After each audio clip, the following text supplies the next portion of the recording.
Alors, je reviens encore une fois sur ce que j'appelle la prophétie de la grande convergence. Voilà. J'appelle ça comme ça. Peut-être que ça va faire l'objet d'un bouquin.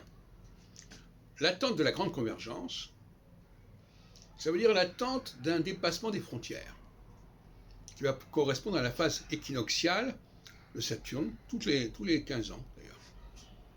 Je ne reviendrai pas sur le passé,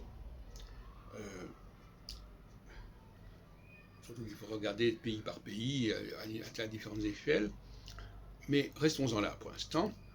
La grande convergence, ça peut prendre plusieurs formes. Il y a plusieurs types de guerres, comme je l'ai déjà dit plusieurs fois. Les guerres ne sont pas d'un seul type. Eh bien, la convergence aussi peut prendre plusieurs formes. Une forme fédérative, comme en 53-57, c'est-à-dire des pays de l'Europe occidentale qui s'unissent pour former ce qui allait être la communauté européenne, puis l'Union européenne. Ça, c'était en 54, 70 ans avant 2024. 70 ans, ça veut dire 10 cycles de 7 ans, pour parler comme Pierre Dailly. Sauf que lui, il parlait de cycles de 30 ans. Et ça peut être soit des fédérations qui se renforcent, qui vont au-delà de leurs frontières du moment, soit des invasions, des occupations, ou des réoccupations.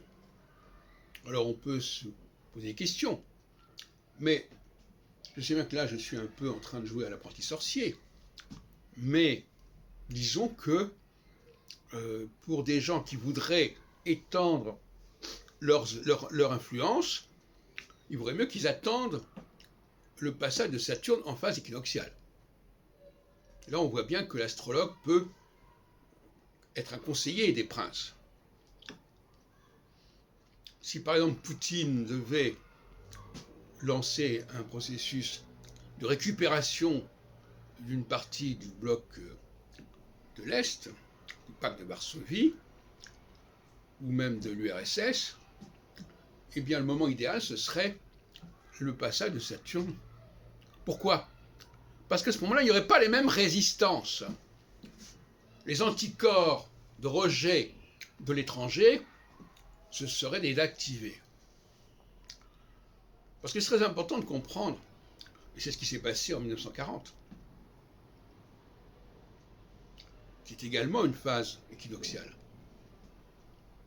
que si le continent européen, pendant quelques années, parce que les phases de toute façon ne durent jamais très longtemps, elles ne durent jamais que 7 ans.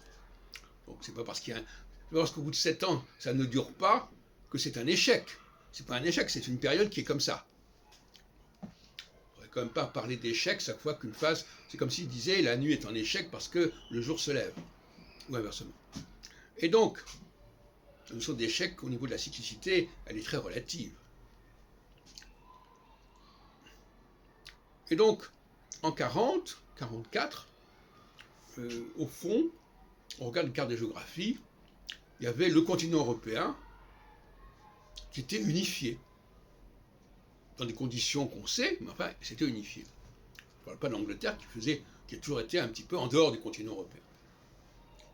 Eh bien, on peut voir des phénomènes d'unification en 57, une quinzaine d'années après 1940, et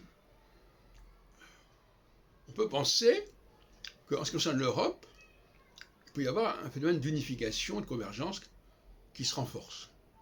On peut se renforcer soit par l'extension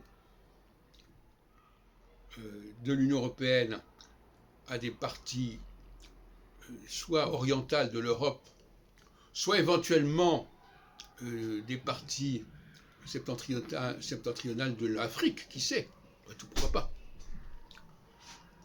On peut aussi vouloir récupérer les anciennes colonies, tout est possible.